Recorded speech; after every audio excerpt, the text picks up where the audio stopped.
சந்தோஷ விண்மொழியே இயேசு சாந்த சொரூபி அவர், பள்ளத்தாக்கின் லீலி சாரோனின் ரோஜா பாரில் மலர்ந்துதித்தார். சந்தோஷ விண்ணொளியே பூலோக மீன்மைகள் தேடாதவர், பேரும் புகழுமே நாடாதவர். பூலோக மீன்மைகள் தேடாதவர், பேரும் புகழுமே நாடாதவர். ஒன்றானமே தேவன் இயேசுவே என் ஆத்ம இரட்சகரே. ஒன்றானமே தேவன் இயேசுவே என் ஆத்ம இரட்சகரே. சந்தோஷ விண்ணொளியே இயேசு சாந்த சொரூபி அவர், பள்ளத்தாக்கின் லீலி சாரோனின் ரோஜா பாரில் மலர்ந்துதித்தார். சந்தோஷ விண்ணொளியே இன்ப பரலோகம் துறந்தவர், துன்பம் சகித்திட வந்தவர். இன்ப பரலோகம் துறந்தவர், துன்பம் சகித்திட வந்தவர். பாவ மனிதரை மீட்டவர், பலியாகவே பிறந்தார். பாவ மனிதரை மீட்டவர், பலியாகவே பிறந்தார். சந்தோஷ விண்ணொளியே இயேசு சாந்த சொரூபி அவர், பள்ளத்தாக்கின் லீலி சாரோனின் ரோஜா பாரில் மலர்ந்துதித்தார். சந்தோஷ விண்ணொளியே.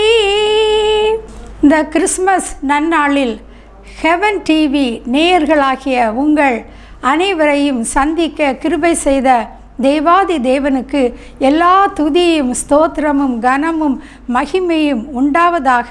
கர்த்தர் தாமே உங்களுக்கு இம்மானுவேலராக, இரட்சகராக, பரலோக ராஜாவாக இருந்து உங்களை ஆசீர்வதிப்பாராக என்று என்னுடைய வாழ்த்துதல்களை உங்கள் அனைவருக்கும் தெரிவித்துக் கொள்கிறேன். இந்த நாளின் சிந்தனைக்கு நான் தெரிந்து கொண்ட வசனம் லூக்கா எழுதின சுவிசேஷம் 2ஆம் அதிகாரம் 10ஆம் வசனம்.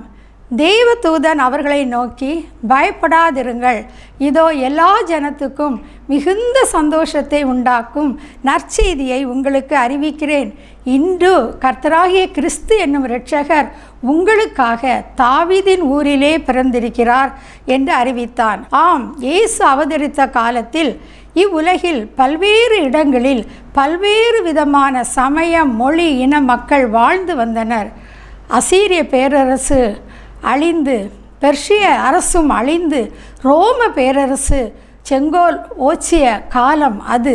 பிரியமானவர்களே, இந்தியாவிலும் பல குறுநில மன்னர்கள் பல்வேறு சமய நம்பிக்கைகளோடு வாழ்ந்து வந்தார்கள்.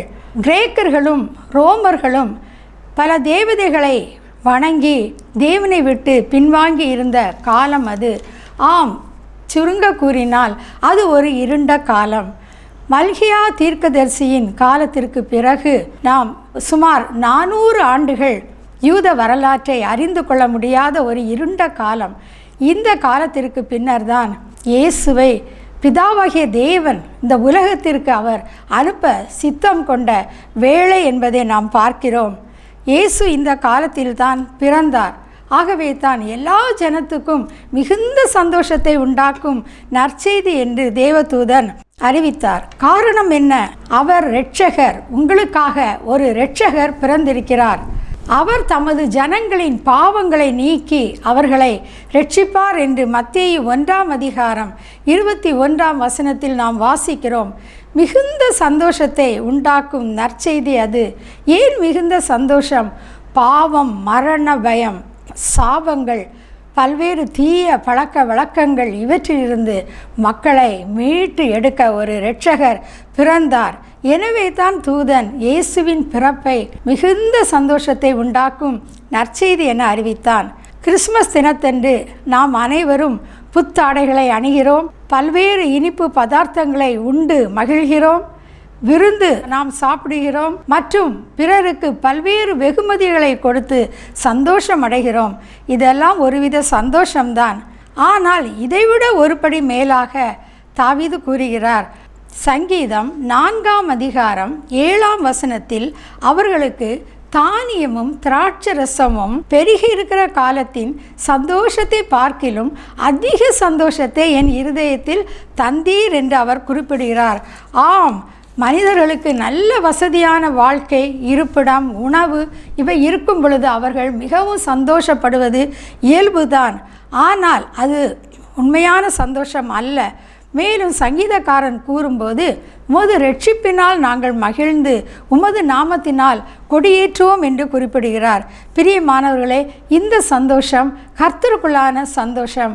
இதனையே பவுல் அப்போஸ்தலர் பிலிப்பியர் 4ஆம் அதிகாரம் 4ஆம் வசனத்தில் கர்த்தருக்குள் எப்பொழுதும் சந்தோஷமாயிருங்கள் என்று மறுபடியும் உங்களுக்கு சொல்லுகிறேன் என்று அவர் குறிப்பிடுகிறார். மேலும் சங்கீதம் 16ஆம் அதிகாரம் 11ஆம் வசனத்தில் ஜீவ மார்க்கத்தை எனக்கு தெரியப்படுத்துவீர், உம்முடைய சமூகத்தில் பரிபூர்ண ஆனந்தமும் உம்முடைய வலது பார்சத்தில் நித்திய பேரின்பமும் உண்டு என கூறுகிறார். ஏசாயா தீர்க்கதரிசியும் ஏசாயா 35ஆம் அதிகாரம் 10ஆம் வசனத்திலே இவ்வாறு கூறுகிறார். கர்த்தரால் மீட்கப்பட்டவர்கள் திரும்பி ஆனந்த களிப்புடன் பாடி சீயோனுக்கு வருவார்கள். நித்திய மகிழ்ச்சி அவர்கள் தலையின் மீது இருக்கும், சந்தோஷமும் மகிழ்ச்சியும் அடைவார்கள். சஞ்சலமும் தவிப்பும் ஓடிப்போம் என்று அவர் குறிப்பிடுகிறார். ஆம், மிகுந்த சந்தோஷம். இந்த சந்தோஷம் சாஸ்திரிகளுக்கு கிடைத்தது. அவர்கள் அந்த நட்சத்திரத்தை கண்டபோது மிகுந்த ஆனந்த சந்தோஷம் அடைந்தார்கள். அந்த நட்சத்திரம் நமது கர்த்தராகிய இயேசு கிறிஸ்துவே. பிரியமானவர்களே, இன்றைய உலகிலும் நட்சத்திர வரிசையில் பேசப்படும் நபர்கள் இருக்கிறார்கள். விளையாட்டுத்துறை மற்றும் பல்வேறு அரசியல் துறைகளிலும் நாம் சுடர்விட்டு ஒளிரும் நட்சத்திரங்களாக சிலரை நாம் குறிப்பிடுவோம். சூப்பர் ஸ்டார், சுப்ரீம் ஸ்டார் என்றெல்லாம் நாம் குறிப்பிடுவோம். ஆனால் இந்த நட்சத்திரங்கள் ஒரு குறிப்பிட்ட கால வரையறைக்குள் தான் காணப்படுகிறது. அவருடைய திறமைகள் எல்லாம் அந்த காலகட்டம் முடிவடைந்தவுடன் போய்விடுகிறது என்று பார்க்கிறோம். ஆனால் நம் ஏசப்பா அப்படி அல்ல. அவர் நமக்கு ஒளியாக வந்தவர். நானே உலகின் ஒளி என்று கூறினார். நான் உலகத்தில் இருக்கையில் உலகத்திற்கு ஒளியாய் இருக்கிறேன் என்று இயேசு கூறினார். ஆம், தியத்திரா சபைக்கு யோவான் எழுதும்போது ஜெயங்கொள்கிறவனுக்கு விடிவெள்ளி நட்சத்திரத்தை கொடுப்பேன் என்று ஆண்டவர் கூறுகிறார். ஆம், நாம் ஒவ்வொருவரையும் அவர் ஒரு நட்சத்திரமாக மாற்ற விரும்புகிறார். இதனையே தானியேல் 12ஆம் அதிகாரம் 3ஆம் வசனத்தில் இவ்வாறு வாசிக்கிறோம். ஞானவான்கள் ஆகாய மண்டலத்தின் ஒளியைப் போலவும் அநேகரை நீதிக்குட்படுத்துகிறவர்கள் நட்சத்திரங்களைப் போலவும் என்றென்றைக்கும் உள்ள சதா காலங்களிலும் பிரகாசிப்பார்கள் என்று நாம் வாசிக்கிறோம். பிரியமானவர்களே, நாம் பிறரை நீதிக்கு உட்படுத்தும் பொழுது நாமும் நட்சத்திரங்களைப் போல பிரகாசிப்போம். ஆம், நமது கர்த்தராகிய இயேசு கிறிஸ்து மீண்டும் அவர் வரப்போகிறார். அதுதான் இப்பொழுது உள்ள நற்செய்தி என்று பார்க்கிறோம். முதலில் அவர் பாலனாக பிறந்தார். இப்பொழுது அவர் மீண்டும் வரப்போகிறார். இயேசுவின் முதல் வருகைக்கும் அவருடைய 2ஆம் வருகைக்கும் உள்ள வேறுபாடுகளை நாம் சற்றே ஆராய்வோமாக. முதலாவதாக, இயேசு பிறந்தபோது தேவதூதர்கள் பாடினார்கள், உன்னதத்தில் இருக்கிற தேவனுக்கு மகிமையும் பூமியிலே சமாதானமும் மனுஷர் மேல் பிரியமும் உண்டாவதாக என்று சொல்லி தேவனை துதித்தார்கள் என்று நாம் பார்க்கிறோம். பவுல் அப்போஸ்தலன் இயேசுவின் 2ஆம் வருகையை குறித்து 1 தெசலோனிக்கேயர் 4ஆம் அதிகாரம் 16-17 வசனங்களில் இவ்வாறு கூறுகிறார். ஏனெனில் கர்த்தர் தாமே ஆரவாரத்தோடும் பிரதான தூதனுடைய சத்தத்தோடும் தேவ எக்காலத்தோடும் வானத்திலிருந்து இறங்கி வருவார். அப்பொழுது கிறிஸ்துவுக்குள் மரித்தவர்கள் முதலாவது எழுந்திருப்பார்கள்.